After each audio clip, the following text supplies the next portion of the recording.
Welcome to Grant's Rock Warehouse, and tonight is quite an undertaking. Stephen Schnee's here. We're going to look at the residents from 1974 to 1985. I don't know if we're going to be able to do it, but let's give it a shot. Let's do it. Grant is changing the world one track at a time on Grant's Rock Warehouse. All right. Hey, everybody. We are live, and we are talking the residents tonight. Yeah, I forgot to set it up on my channel, too. Oh, well. I think it's a little late for that. It's probably a little late. Okay. Oh, well. We're here, though, Mm-hmm. and people can watch it here. I want to welcome Mr. Stephen Schnee here tonight. Now, this is quite an undertaking because we're going to talk about the residents from 1974 to 1985. That's a large span, a lot of records, but we're just going to touch base on stuff, and hopefully we can come out with something coherent. We'll come out with something coherent, definitely. So, Schnee, what was, just to start us off, what was your gateway to the residents? Because I'm going to tell you about mine after. How did you?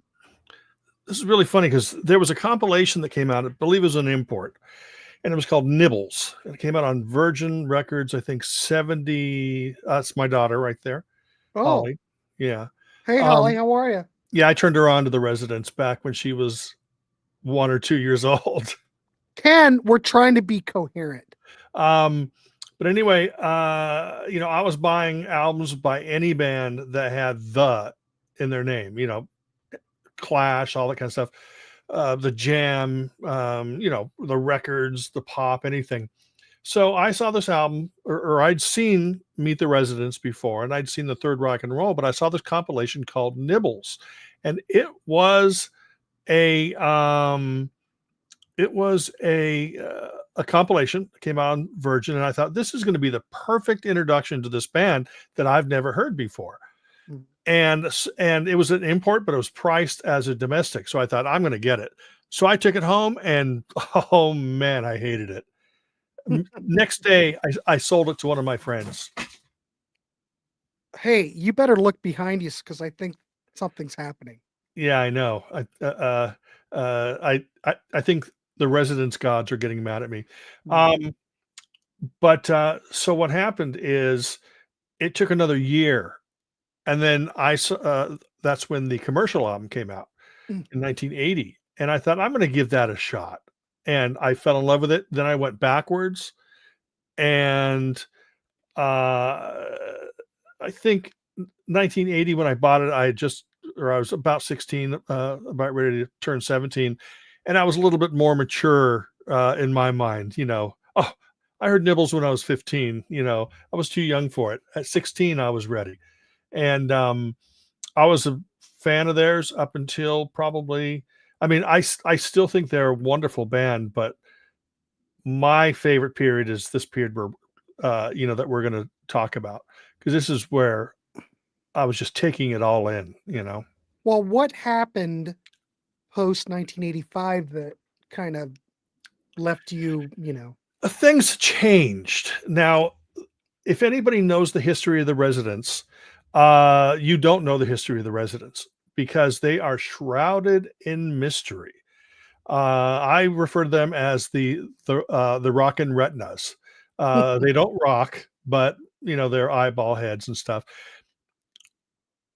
It's like everything you read about the residents is either true or not true, and you don't know the difference. You still don't know the members of the band, although you can probably guess who they are. Some people thought that they were like famous musicians that were masquerading under this weird sound cacophony. But they were just guys who I think from Louisiana who had moved to Shreveport. Shreveport, Louisiana, moved to San Francisco and created some of the most unique music that you are bound to hear. It is so outrageously crazy.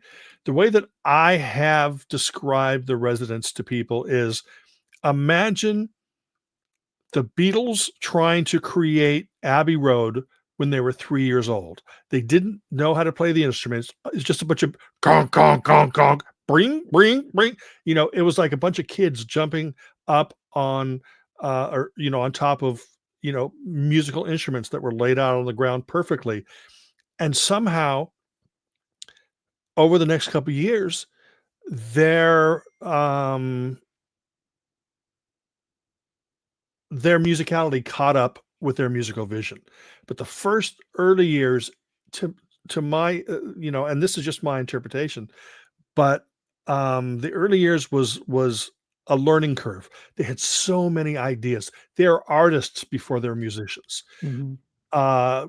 Strange, unique vision, create something, tear music apart, and instead of piecing it together perfectly and gluing it together, just wrap a bunch of scotch tape around it and see what happens. And that's the Residents in a nutshell. Incredibly strange, but also they can be compelling and beautiful. Uh, Once you get past the weirdness, you embrace these melodies. It could be a little keyboard, it could be a vocal thing. Uh, what an incredible, incredible band. Yeah, and it's such a vast catalog. I mean, of Mhm, course, they're still producing stuff to this day. I would have to say that I think the 70s and the early 80s stuff, I think for me, well, it may depend upon where you come into the band as well.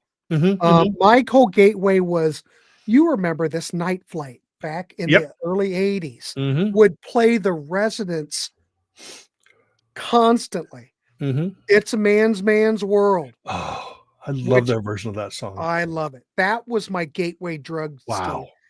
And, that's like a bonus track on the commercial album if you get the CD, Yes. which I mean, we're gonna get to the commercial album, but that's my favorite, and that might just be because of where I came into it. Yes. Someone else here maybe came into the band later, and they might like that. It's kinda like Rush. Mhm. Some Rush people that come into Rush love the '80s stuff, and the people that came into Rush in the '70s love that stuff, so it all depends. With But any band, XTC is the same way. exactly. With me, it's Drums and Wires, Black Sea, English Settlement. That's it for me. But a lot of people caught on to them with, um, what's the one with, Dear God and XTC with Dear God. Which album is that? Skylarking. Skylarking. Some people Mhm. got caught on Skylarking and prefer that period. Skylarking, Oranges and Lemons, but that's the thing about the Residents. Commercial album is the album I really caught on to, but I immediately Yeah. went back, um, That's the several same years. kinda thing. That's kinda the way I went at it too, Yeah, so we have a similar pathway. yeah. Al says it's too weird for him, and he's a Beefheart fan.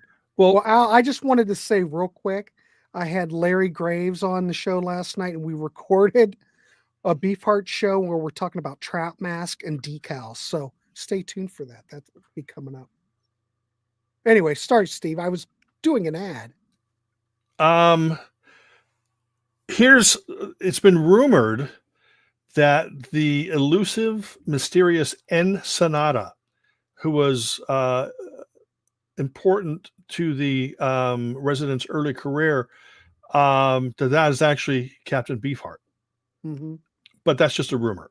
See, the whole thing about the Residents is you never, ever know what the heck is going on Exactly. because their entire history is, yeah, their entire history is shrouded in mystery, and you Kathy, never. I don't care if you listen, but you like you like Barry Manilow. You'll never get into this at all. I So was do I, just though. warning you. I like Barry Manilow too. Oh God, Jesus, too much. All right, Doctor, I my have a birth. woman I is have Birthday Boy coming played back for home. every year. Oh, Rob yeah. has never heard of this band. Well, we're gonna get started. So, who do they Yes. sound like? Oh, Rob, who do they sound like? Well, Nobody else. maybe he didn't listen to what I said. The early years sounded like just people just banging on wooden strings and turning it into music. And I'm not saying that in a bad way because they were being very creative about it. Um, But before we talk about the Residents, we want to talk about this. This is supposedly early Residents before they're Yeah, I don't the have that Residents. graphic, so let me hold No, it no, up. no. No, you don't want to hold it up because there's wieners on the cover. You mean penis? Wieners, yes. Well, if you do that, Kathy will get all worked up, so be careful. Don't throw it up there. Anyway, this is a group called the Delta Nudes, and it's pre-Residents, but it's see What when I year is say that from? What I era? think it's like 72 or something, I've never 70, heard of that. 71. But you see, again, could this just be stuff from 74 that they decided to release and say it was something else? You never know with these guys. I know, Um, Webb. Fingers on wieners. Oh, Schnee, what are you you know, doing? and then before we get to the album that's shown, there is another 2 CD set called A Nickel If Your Dick's This Big. I've got that. Yeah, and what this contains, this this this album is very important. It's the Warner Brothers album because they put together a demo. I think it might have been a reel-to-reel tape or something, and I believe it was a reel-to-reel tape. they sent it to Warner Brothers Records, and of course, because Warner Brothers Records at that time had Captain Beefheart, so Warner Brothers Records refused it and sent it back, but they never sent or they never said what the name of the band was. So Warner Brothers Records sent it back to them, care of Resident, and that's how they got their name. And this CD here contains that Warner Brothers demo plus a whole bunch of other things. Well All worth having. yes, well worth having. But that's all. This is all leading up to the album that he has showing right there, which is Meet the Residents, their debut album from 74, I believe. Yeah, 1974. Hold on. Where is my note? Oh, there's my notes. I'm going to put them over here. So I'll probably be looking over there. This is a lot. And I do like the Residents, but I'm not one of those people that can just, it's not like me talking Matthew Sweet or something. So bear with me. Schnee's probably it's probably more ingrained in his DNA than me. But anyway, this came out in 1974. I think it took them, they'd been experimenting with tape since the 60s. So this has probably been like a work in progress. Yeah, all of this You stuff mentioned it. was before then. You were talking about, they were using like 2 tracks, cheap microphones. They were using whatever they could. So this is quite a different record than what was going to come out later. Yes, it was also released in mono originally. And wasn't, and so was the record after this. We'll get to it. We'll get to it. Anyway, thoughts on this record, Steve? I really enjoy it. It is not an album that I go back. I love like Smelly Tongues and I mean, look, my brother and I have recorded many songs together. Our earliest songs from the 70s were things that we would make up as we would go along. And that's pretty much what this stuff sounds like, except it's just better than what me and my brother were doing. Like I said, they had a vision, and that vision was almost out of their reach, but they were able to create something unique. I believe during this period is when there were at least 4 members. Correct. Remember, with the Residents, you never know what the truth is. Was it 18 guys? Was it 3 guys? But I think the Residents at this point was at least 4 guys, maybe even 5. And they were doing everything they could to create something. I'm not a Beefheart fan, or Pere Zappa, or you like Pere Ubu? unfortunately, I like the more commercial Pere Ubu stuff, like in the early 90s, late 80s, early 90s. But yeah, I do like Pere Ubu. Then, of course, I like a lot of the krautrock stuff, like Can, Noi, things like that. This is nothing like that, but it's people creating something unique. They're not trying to be, they knocked the pop and rock foundation, they knocked it over. And then they just, like I said, rebuilt it by just throwing everything into a vacuum, wrapping it with cellophane tape, and then just going, yeah, let's do this. Yeah, avant-garde, I art would rock. say art Yeah, rock. yeah. Um, So that's all right, Webb. Thanks for coming. Appreciate it. But this record, the initial sales of this record, dismal. They only 100 copies sold. I do have to say something. This will impress you, Steve, before I forget. what's that? I know somebody who has a sealed copy from the Oh, the first original? run of the Wow. original. Got it for free because a lot of these, no one would touch the record, and a lot of these ended up just being given out. Mm-hmm. But I think he bought it right when it came out. Sealed first press. I can't even tell you how much that's worth. I've seen it too. Wow, that's pretty incredible. Impressive. They later reissued it with a slightly different cover. Well, no, I'm sorry, completely different cover because there was the. I think record stores didn't want to stock it or something, but they had sort of remixed it in a way or rechanneled it into stereo for that pressing, which I think was probably 70. I don't know, 2 years later, something like that, maybe 76, 77. I But think so. but when you buy something like there's this whole thing, preserved 2 CD sets, and you're going to get it the way it was released. So you're going to get the mono, then you're going to get a bunch of bonus stuff. There are several versions of all of these albums that have come out over the years on Ralph Records, which was their label. Buy or That's Die. what I have it on. Yeah, well, I wanted to show this.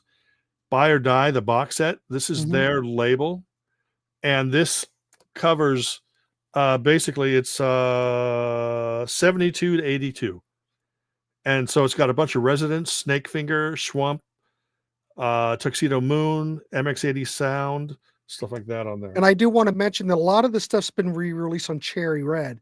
Yeah, which and is I'm assuming that's a these that Cherry I'm showing. Red. Okay. Yes. Yeah, lots of bonus tracks. But this is very avant-garde. You could say a lot of critics have mentioned this being anti-music. Maybe look at it as a prank. A lot of people didn't take it seriously. I think over time, I think the critics have looked at this as a special record, and it's been much more appreciated now than probably it ever has. Yeah, but people used to think they hated the Beatles, and I think the furthest from the truth, and the whole concept of this defacing the Beatles, and then there's that what is it, something of a day in the life. Oh gosh, how come I can't remember the name of the Day song? in the Life. No, not A Day in the Life. It's I'm the Walrus. No, it's that song where they just used all the Beatles samples, and this is like 76, and it's incredible. It was like a B-side. I have no idea what that is. If you think Revolution Number 9 sounds scary, no, this Resident song. Oh my God! Hold on, let me turn on my light. Brain, here. Steve, the brain. I know. I'm getting older than you. That is true. It is called. I don't know. Somebody else will put it in there. Beyond the Valley of a Day in the Life. Okay. Does anybody know that in the chat? Well, we'll find out. Yeah, and so it's really, really incredible because they just take samples from Beatles records, spoken bits, and just like one chord, and they turn it into something truly frightening and amazing. How come I couldn't remember that? I am getting old. But I think that they love the Beatles. Yeah. And a lot of their stuff is an homage to the Beatles and to the original creators of rock. But like I said, they just deconstruct everything. I don't mean to interrupt, Steve. We are on the first album and we are a half an hour into it. We're 20 minutes into it. Okay. You know what I'm gonna. This is Just what I propose because I don't want to whip through this. And when we do this, it's all about the discussion. So this is what I propose because this is a catalog that you just don't whip through. yeah. I say we just enjoy the hour, see how far we go, talk about it, and then we can do another show later. It Okay. was very ambitious to cover 74 to 85 in an hour. Yeah. But let's just talk about these records, and where we end up, and we'll just schedule another one for later because Okay. it really is an incredible catalog, a very ambitious, you know, Yeah. show. So anyway, Meet the Residents. I don't know if I'd start out here. You might. We'll get to it. But they had another album that came out in 1976. So this is 74. 1976. Let me bring up the graphic. All right, the Third Reich and Roll from 1976. Now, you would think back then, it seems like I'm not exactly sure what happened with the Residents in that time period because, a couple of years seems like a big gap in time. Though this Uh-huh. came out February 76. But it kind of builds on what they started with that first album. Yes. Yes. Took a year to complete this thing. I mean, these guys, maybe that's why it took so long. It's not like these guys are just throwing stuff out. A year to record an album really seems very adventurous, but they probably had their own studios and everything. Yeah. So there's a lot of tape manipulation, a lot of overdubbing. They're still using that 2-track recorder. They do layers of distorted covers of pop hits. I don't know. Steve, go ahead and Well, go see, ahead. the thing about this album is it's 2 side-long songs, and each side-long song is what, like 15 minutes long or whatever. Yeah. But it's basically each of them is a medley of classic rock hits, but they're done in the way that only the Residents could. Like I said, their ambition, their musicianship um did not yet match their musical ambition. So they were doing what they could create. They probably didn't even own proper real instruments, like a real acoustic guitar or real keyboard. They probably owned things that were pieced together and really these strange and long and frighteningly scary, spooky, but exciting sidelong medleys of them recreating classic rock songs. But when I say classic rock songs, I'm not talking about, they're not doing Zeppelin and Deep Purple. They're doing, like classic rock and roll, classic, 50s and 60s rock and roll. So They'd later explore more stuff like this over the years with things like Elvis or the QB type stuff and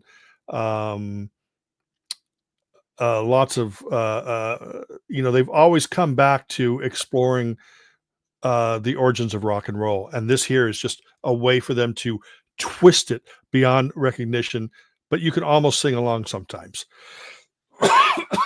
yeah, but you get bits of Hey Jude, 96 Tears, Land of a Thousand Dances, and Agata Davida. This is almost like the beginning of the mashup. Totally. No. But it's Yeah. But you get like I forget, is it where they combine Hey Jude and Sympathy for the Devil? So you get like na na na na na na hoo, hoo. But it's brilliant though. Yeah, no, it's brilliant. They're not sampling, they're actually creating this music. Yeah. But warping it beyond what your night. When I say things like them being scary and nightmarish, I'm saying that with love. This is music that I can sometimes just drown in. But I will admit, though, when I go and listen to the Residents, Meet the Residents and Third Rock and Roll are not the albums that I go to, as great as they are. I'll always listen to them when new remasters come out, or like the new Cherry Red, 2 CD version, with all the bonus stuff on it. Yeah, I get it. It's not my go-to either. I appreciate it for what it is Absolutely. because no one else was doing this. These guys were Oh, trailblazers, plain and simple. Ken, I would play a song or two, but I'm on break until May, and you know the story already. if anybody, if you go and you listen to, um, if you go and you listen to, or I mean, after the show, go to YouTube and just type in the Residents playlist. And there's a couple playlists out there that'll start with like "Hello Skinny" and then go into "This is a man's world," Mm, and just incredible. It just so takes you freaking into. good. Yeah. It's like riding the Matterhorn at Disneyland without a track. You're just bouncing against the walls and falling down pits and stuff. It's pretty amazing. So, Um, Go ahead. Byron was wondered, are you familiar with Henry Cow? Yes. See a lot of stuff like Henry Cow, the Art Bears, things like that. They seem a little bit more structured than the Residents at this time. Residents became more structured a little bit later because they learned how to properly play. Henry Cow was played by I mean, this stuff these people were pretty intelligent. These people were really good players. The Residents were learning as they went along. Byron says it's kind of like listening to the Shags. No, I don't No. know. Totally different animal. You walk away from the Residents not going, "That sucked." If you didn't like it, you walk away from the Residents and go, "Whoa." You know? Look at that. Al says Residents did a cover of Satisfaction that makes Devo's cover Oh, seem yeah. commercial. Yes. Yeah, Ken, I'm on break because I got that warning. If we do the next show, part two, if we do part two, I'll play some snippets, but we'll only play like a sample. And Yeah. Schnee and I'll pick out something. Yeah, we probably should have done that. It's I my fault for not thinking ahead, but the next episode we will do that. No, I thought about it ahead of time, but I realized, oh, you're gonna be pretty safe on your, show and not play any music, so I didn't do it. Yeah, I'm willing to take the chance because I don't know if would residents even show up. Yeah. Yes, Memphis Lonnie, totally agree. The Heaven and Hell compilations are really good. If you can find those in shops, good compilations to experience the band with or experience the band by. But anyway, I do think this is a good record. It's not one that I turn to, but that's okay. Mhm, The catalog has a little of everything for everybody, mhm, but you can see the growth here because I think we're starting to really come into some really great records. mhm, So mhm. up next, let's take a look at. We're looking at Fingerprints. This is the album that I think that they became the Residents. Okay. Now that cover there, I think is the reissue cover. This Yeah. cover here, I believe, is the original. Same picture, but it's not colored and I've got the first CD version that came Mhm. out, and it used this cover. And What that was like in '87, I think, when it what first the came out on CD. what on the ESD label? Uh-huh. So it's got the cover that you have there? Mhm, Yeah, because mhm. I don't think that this came out or this cover was used on CD until, this one. Um, but, this is the Resident I've Oh, th this is more song oriented. Um, and when I say song oriented, a lot of people are gonna go, Resident songs?" No, this is more there are pop songs. song format, it's not, because Meet the Residents did have songs that blended in together and stuff, but the CD version, because they're so ambitious that like during this time they had like Six Things to a Cycle, which I think they put out as a separate EP. Then they also had Walter Westinghouse, and so everything they originally wanted to put on Fingerprints, they couldn't because I think it was supposed to be a 2 record album or 3 record album, and then they just what you have there is a great collection of them from what I consider the classic Resident sound. Everything's sort of, in my opinion, built up to this. As great as Meet the Residents and Third Reich are, this is the best Now, if so far. anybody knows Philip Latham, which is Snakefinger, this is where Mhm. Snakefinger makes an appearance. Do you think that that possibly had something to do with this? Just the people that they collaborate with? I mean, That's he's a a key possibility. player. He's a key player in the Residents. I don't know if Snakefinger was ever really considered a member, No. but he contributed a lot to the sound Yes. and to a lot of these records. I just And they worked on his albums. Mhm. So it may have been, he was a certain, like when they came together, they created something that was different. Maybe he sort of reined them in over here, and then they reined him in over here. Um, Mhm. but Fingerprints, I think, is a great record. Great Yeah, I record. would agree. Um, it's just really a collection of warped vignettes is the way Hmm. I look at it. Hmm. You'll just have some songs that are quirky little songs, and then you'll go into a longer suite. Hmm. Um, but when I listen to it, it works. I just think that they're honing their craft by this point. Yes, I They're remember. still using that 2-track recorder. They really haven't changed so much. It's still lo-fi, very hands-on type of thing. 2-track recorder, tape splicing, things like that. Well, I think Um, now they must be digital. Probably.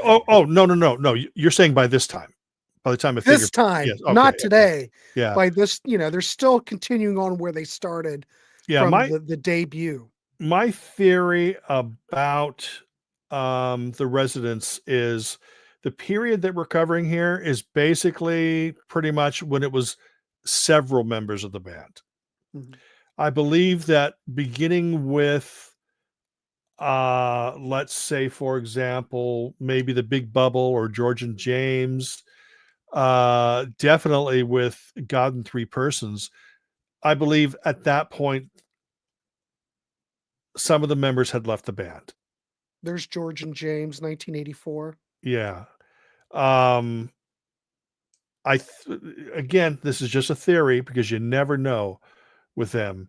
Um, and that George and James, by the way, that he showed from 1984, Mhm. it's them on one side covering um, um, George Gershwin, and they do it kind of like a parade where it's the residents in a parade, like playing like this long medley of George Gershwin songs, and the other side is a fake concert of them doing James Brown songs, and the singer's voice is slowed down.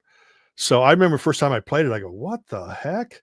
Here, I Mhm. better put it on 45." And then you could hear his voice normal, but then the music was sped up. Um, and that was Brilliant. 84, yeah. So going back to Fingerprints, Yes. 1977. 19 there we are. Yeah, that's really, I think that if anybody is gonna dive into the Residents and they wanna hear what the Residents are all about, I think Fingerprints is a fine example. Not quite my favorite. My favorite is coming up. Um, but it's definitely a great album. I mean, I love this album. Everything so unique. Walter Westinghouse, which I don't remember even being on the album, and there was so they had so many ideas that it just got they couldn't fit it all in one album. Well, this is one of those albums. I think that the two prior albums had a little bit more of notoriety. This one kind of went under the radar, Mhm. and I don't. Critics didn't pay attention to this stuff. I mean, it's very much a niche thing. The Residents at this point, underground magazines and stuff were giving it a lot of praise. I mean, they liked because it was odd. It was not predictable. Yeah. But I think the fan base, if you do any research on it, the fan base seems to embrace this album more because it just kind of took a while for it to take off. But I love it. I don't have one issue with it. I Yeah. I agree with you, Steve. I think this is where the Residents arrive. I think that it's Yes. perfect. Yeah, everything was sort of building up to this, and then everything built upon this. Mhm. Um, but there's so much really interesting stuff going on this album. people might be thinking like, oh yeah, they're talking about a great little pop album or something. It's like they're still very weird. That's the only way to describe them. But once you get past the weird, you hear just the creativity and the ambition. And they do like hooks. They do come up, they're just not going blah, blah, blah, blah, boo, boo, bah. Right? Well, the commercial album is a good example. There's plenty of hooks on it. Yep. We haven't talked about yet, but the whole idea where the commercial album was to throw out, I don't remember how many because the CD has a lot more tracks on it, but It was all 20 the albums songs, aside. So yeah, 40 but they were all songs in one 1 album. minute, 1 minute tracks where you could, well, at least on the CD, it was designed. The idea is that you could mix them up, put it on shuffle. Let me read you exactly what it says in the line. Okay, I'll bring that up because Rob was mentioning experimental type of musicianship. Have to check out an entire album. Schnee, which one do you suggest for an introduction? I know what I would suggest. But this would be a great one, but we haven't talked about my favorite, which was going to be the next one after Fingerprints. Okay, well, we'll talk about that then. But go ahead. Yeah, touch on this. The whole concept of this is there's 40 1-minute songs, so 20 aside. The concept, they wrote down in the CD. Point 1, pop music is mostly a repetition of 2 types of musical phrases, the verse and the chorus. Point 2, these elements usually repeat 3 times in a 3-minute song, the type usually found on top 40 radio. Point 3, cut out the fat and a pop song is only 1 minute long. Then point 4 is 1 minute is also the length of most commercials and therefore their corresponding jingles. So if you want to hear just a song with no fat, you listen to one of these tracks. Let's say track 1. But if you want to hear something that is closer to the length of the pop song, you program track 1 3 times in a row. And it repeats the same formula 3 times, which is the average of a pop song. Or you can just listen to the 1 minute sometimes those 1 minutes are jam-packed. You're listening and you're going, oh, this is awesome. This is awesome. And then you realize, crap, this is only a minute long and I'm really getting into this. They give you enough time to just, it's just amazing. Yeah, Rob, if I was going to start anywhere, I'd start here. I think this record's brilliant. Yeah. But there's plenty of things to choose from. Yes. Like Steve said, this isn't his favorite, but we at least we touched on it. I'm glad we touched on this record during at least this debut episode because we're going to be going all over this catalog. And like I said, there's no way we're going to be able to do this in an hour. So we'll just kind of break this up in a series. A couple more episodes, we should be able to get through it effectively, I think. So Rob, the 3 albums that I'd recommend everybody to get into would be Commercial Album, which is one we just talked about, The Tunes of 2 Cities, if you're okay with instrumentals, because it's wonderful. And then the album that we're going to talk about right now. Okay. Which is not available. Not available, 1978. Yes. Now, what's funny about this record is that this was recorded in 1974, but not released until 1978. No. No. No what? That's what they want you to believe. That's the whole concept behind the See, I Residents. fell for it. Never, ever believe. You listen to this album, and this album is even more mature and better played and produced and written than Fingerprints. Because if you think about Meet the Resident, because the theory of obscurity, I think is what it's called. Their concept was to record an album, put it in a vault, and not release it until you've forgotten about it. But they were spending so much time working on their album Eskimo that they figured, well, we got to release something. So let's release that album that we almost forgot about from 1974. There's no way this was recorded in 1974. This is a 1978 album. No All doubt right. about it. I fell for it. I have 3 versions of it. All right. Which versions do you have? Bro, I'll see which one I've got. Okay, the Go ESD ahead. version, which has Show me the show. the ESD version, which has That's what I've got. okay, which has the tracks from the collaboration album they did with Ronaldo and the Loaf, and that's available separately as well. Right. Oops, sorry about that. Sorry. So that's the one that I have there. The next one that I have is the one that came out on MVD. And this is actually, there's no bonus tracks on it, right? Like that other one. Flip it around. I want to see the back. It has the atomic shopping carts. Yeah, I've never seen that one. Okay, what this one is it's like 10 minutes longer. 10 or 11 minutes longer than so there's extra music in here. It's not bonus tracks. It's just a couple of songs are longer. There's excerpts or there's music featured in here that is not available on the other versions. So I have that version because of that. So a completist, I mean, I love this record. So I probably see there's so much in the catalog, and this is why this is such a beautiful topic, because of the fact that you have a lot of different versions and we can bring them up and discuss. But the catalog is just so vast, and they've reissued a lot of this so many times. So this is wonderful. I'm getting a lot out of it, and I hope everybody else watching tonight or who's going to watch, you get a lot out of it. Keep going. I love it. And then this is the preserved version that was on Cherry Red. Okay, bring that up again. Flip it around. Okay. Oh, yeah, look at all the I need to And in fact, on disc 2, a lot of the songs on disc 1 were bits and pieces of other songs they sort of put together. Right? Or it might be a song and they insert something, a tape of another thing. Well, disc 2 has a lot of these separate elements that they combined for the album. Okay. So you can hear these certain musical elements on their own, the way that they recorded them before they spliced them together and created. But it's a concept album. I never understand concept albums ever at all. It's like knock, knock, who's there? I have no friggin' idea, but I love the album. I love the songs. This, I think, is so unique.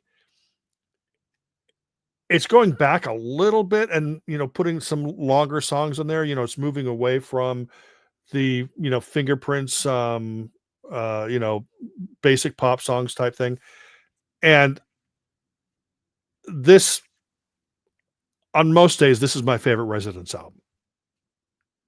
Because it is so absolutely unique and enchanting and invigorating. And when you put it on, it's like once you get past the weirdness, you can't take it off. But us as fans, we don't hear that weirdness anymore. Isn't that weird? You can throw on the Residents. Well, it's like listen to Klaus Nomi. Yeah. Initially, you listen to Klaus, which we are going to do a show on Klaus. So brace yourselves, people, because I love Klaus. Same thing. Saw him and he was just riveting. You can listen to Klaus and you'll go, oh my God. But as you listen to Klaus and see the brilliance of Klaus Nomi, you don't see the weirdness. You know, same kind of thing. Yeah.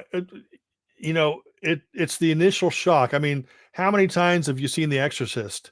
And, when she, spits or throws up on Father Karras's face, you don't even flinch anymore. Right. You've seen it so many times. And that's kind of what this is. You see past, you see past that. And obviously my background is vomit green. So everything's linked together here. So that's one of those things. Once you get past that weirdness, whatever, you never hear it anymore. Mm-hmm. So I could put on a song for somebody and they're going, what the hell is this? I go, oh yeah, this is, Residents, Edwina, and they're going, take it off. I'm going, no, just listen, just follow that ocean. Listen to that. It's wonderful. So yeah, this is definitely, at this moment and on most other days is my favorite. So with Actually, this, you can't really make out the concept on this. I can never. I didn't even know what the hell the concept of Tommy is. You know, even if an album is called "A Boy Is Born" and becomes a serial killer, and then is shot to death by a policeman at the end, I I wouldn't think know what the I think concept that's of that album was. quadrophenia or something. No, no, I'm just making that story up. Even if the album was named that's you know, the whole story, I still wouldn't be able to piece it together. I just listen to the songs. And I just would want to say this album's probably a little bit more introspective than the previous records. mhm, It's really like an anti-opera. It just yeah, mocks the rock opera pretty much. I'm gonna say but it's also haunting. People, you have to get past. kind of like Eskimo. I find that very haunting. Yes, yes. It's a very, very. A lot of the resident stuff is haunting and can be sometimes beautiful. There, Um, Jason. It's still weird, but you realize it's brilliant. yeah, Exactly. You totally get it. yeah. Anyway, My daughter obviously liked my vomit green reference to the light. like father, like daughter. Yeah, exactly. I'm glad she's here. Nice to see you. I'm glad you're Yeah, if Holly. Holly, nice to Mhm. see you here tonight. Yes, Um, nice to see you, Holly. Al, I can't watch The Exorcist again. I saw it on a double bill with Deliverance back in Hey, 1970. Al, I think it was Deliverance that made you a little uncomfortable. That probably was it. Ken White, there are so many great albums from the 70s, you can see why others slipped under Oh, the radar. absolutely. There's tons. And that's why, well, I try to look at a lot of these records that have slipped under the radar. And of course, probably a lot of people know the Residents but haven't heard them. But when we do the next show, we will play snippets, and I'm just going to play Russian roulette. We'll be fine. Yes, my daughter Holly, like I said, who's here. I introduced her to the Residents, and what happened is she would start drawing with her color crayon. She would draw pictures of the Residents. Mhm. So I gathered those together and I sent them to the Residents, and they sent back a note and postcards for Holly. Oh, how cool is that? But I want to show you what a cool dad I am. I took those postcards Okay. and I thought, no, I'm gonna let my daughter keep these because I mean, look, I'm the fan. She's just a kid. She's a snot-nosed little kid, right? No, but I let her keep them, and she probably thrown them away by now. But it was really cool that they did that. Well, that's a sweet story. Yeah. All right. We got another 10 minutes. Let's look at the next record. Duck Stab, One of their most Buster and popular. Glenn, 1978. So they were doing like 2 albums a year, roughly at this point. Well, this was 2 EPs basically that they put together, Duck Stab and Buster and Glenn. This, I think, was the cover of The original Duck Stab 12 EP, inch. maybe. Yeah, probably. I was going to put that in, but then I thought, I love well, that you cover that have you're it. showing. You like this cover. I could have put both in, but you have the visual It's side. very Ralph Records, that cover. Mhm. But So yeah, this this is was released. Oh, go ahead. no, I was Well, just this showing was you pictures released of the November 78, and it combines 2 EPs, Duck Stab, and of course, Buster and Glenn. yeah, Um, more song-oriented, one of their most popular releases. but the Residents are advancing. This record is still lo-fi, but they've gone up to a 4-track recorder. Um, I don't know if I guess they're still using the 2-track, but I think this has a better sound. They're starting to use primitive synthesizers on here, like ARPs and emus. I think it'd be something like an emu modulator. Not exactly sure, but a lot of detuned guitars, lots of toy percussion, a lot of different effects, piano, more than before. So the sound is very sharp. It's punchy. It sounds great.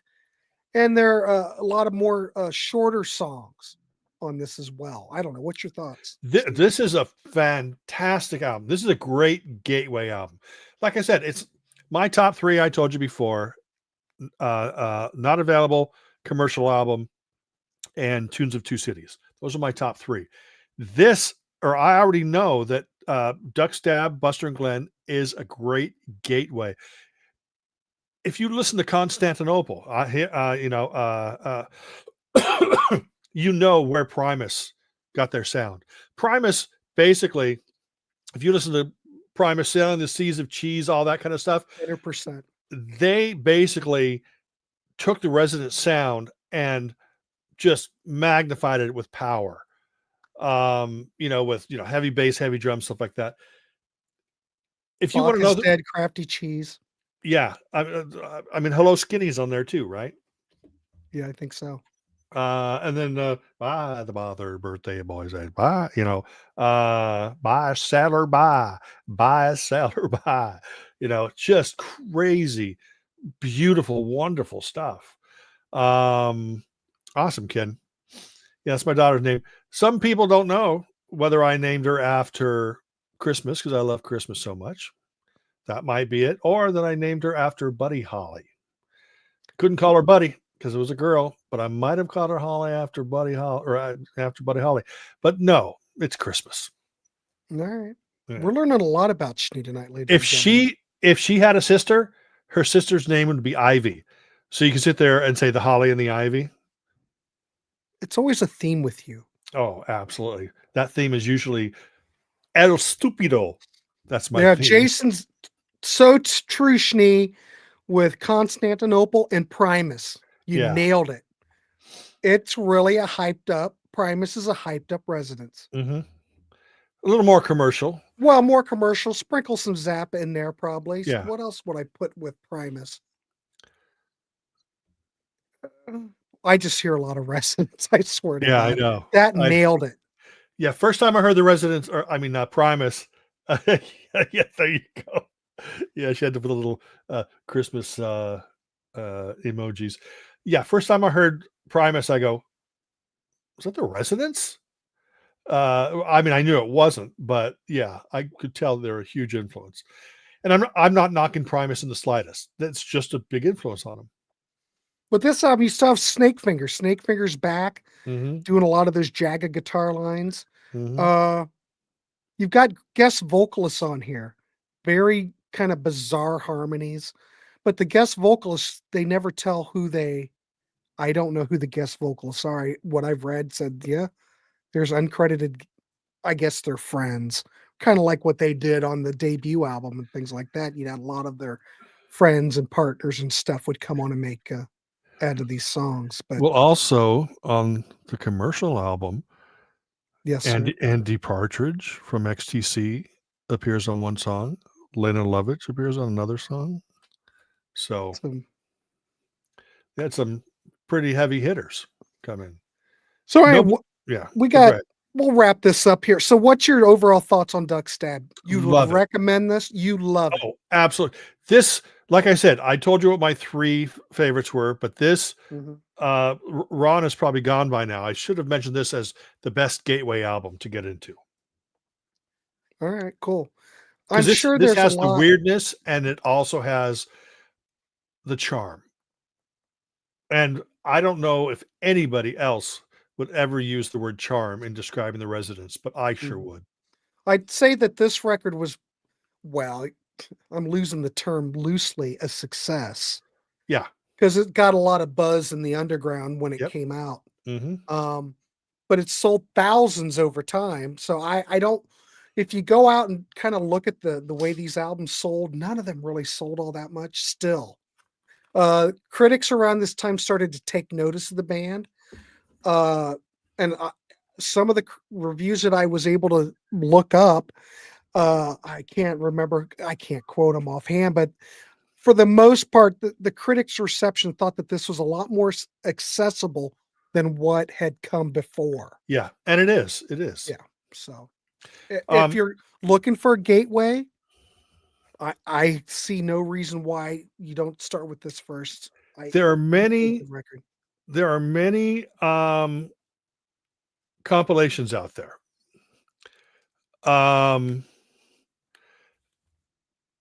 Heaven or Hell are great. That Nibbles, if you can find that on vinyl, is great. I pretty much figure we'll stop at Duck Stab and then continue. Yeah, we'll start with Eskimo in the next hour. Yeah. But I was going to say, though, an interesting compilation, if you want to hear the band's whole career, you may want to get 80 Aching Orphans, which is Making it big. Go ahead. which is a 4 CD. Here, I'll show you the cover first. Wow. And this is 80 songs covering their entire career. Cherry Red. Red. Okay. And it's not chronological, so it's not like it starts with the earliest and then goes up the latest. And there's songs on here that I go, oh, they didn't put that on. But I never complain about stuff like that. You know what I mean? If I'm into a band, I've probably already got the album, so it's not like I'm going to go like, oh, Green Day, they didn't put this song on, or oh boy, on this they didn't put Serenade or Serenade for Missy or whatever. I don't complain about that because I've already got it. You know. All right, cool. Well, we might as well wrap it up. We're at 56 minutes. We will be back. I mean, we might be able to do an episode next week. I don't know why not. Yeah. I'll talk to Steve about it. We'll just do part 2. We're all ready. Everything's set up. Yeah. We'll just pick a time and we'll go live. We will play some tracks. Steve and I will talk more about it to get things more together. But yeah, we will play some snippets and some tracks just to see if we can turn you on to stuff. But I do want to thank everybody for coming on and watching the show. But Gary just revealed What do you something. say? Okay, wait. Go ahead. He says, the first time I heard the Residents, I thought Schnee had slipped acid into my orange cake. And that's actually the truth. So you were the one who turned Gary Wilkerson on to the Residents? No, actually, his brother did. But he's just, he always has to mention the orange cake because everybody in Texas and everybody knows in my life that I love orange cake. Yeah, it's all about orange cake with Schnee. But please, let us know what you think. Do you want to hear us talk about from Eskimo up into the Big Bubble? Or let's just say Eskimo up through the Mole trilogy. And that'll be on the next show.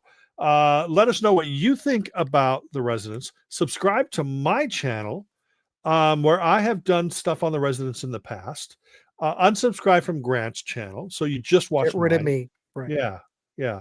And but yeah, is there information that maybe we forgot to mention? Is there information that we got wrong? There's a lot to get wrong. Look, yes. I thought that record was recorded in 74 and I fell for it. So I don't know what's really the truth and what's not the truth with this band. It's just see, the great thing about it is I have just been lying the whole show. I know nothing about them. You called me today and you said, hey, my friend Barry can't do the Resident show. Can you come on? I said, sure. And I don't even know Barry. Yeah. And I've just been making up stuff. Yeah. See, that's how we roll. Yeah. Ken, we will play a couple more songs next week. So I'll talk to Schnee. We'll get something lined up. Yeah. So anyway, want to thank everybody. Subscribe to Schnee's channel. We've done Steve and I have done many shows. We did the Donny Osmond show last time. It's starting to get some traction. Good. But it's not like the Osmond show, which it's still doing well. So please check it out. Give us some love on that show. Share it. This is up there. If you can share it to other people to get it out there, much appreciated. Anyway, before you sign off, I want to bring that to people's attention. There's not many people that can get up here and be sincere about talking about Donny Osmond's 70s solo career and the Osmonds and talk about it with as much passion as we're talking about the Residents. They are two completely different universes, yet we love them both equally. That's the thing, Al. You get a lot here in the warehouse. You never know where we're going to go. Yeah. And you see, I think, I'm not going to pat myself on the back. Well, I have to. Pat yourself. No, but the thing is,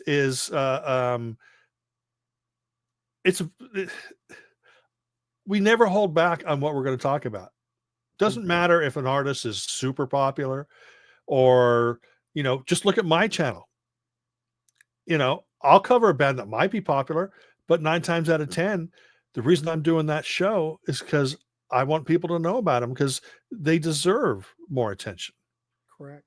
you know? So anyway, that's All it. right, we'll wrap it up. Thanks everybody for tuning in. We appreciate it. We're just doing it to turn you on to stuff and because we love music. All right, Mr. Schnee, we'll see you. See everybody. Have a good night and Good keep it night, everybody. clean, everybody. Yeah.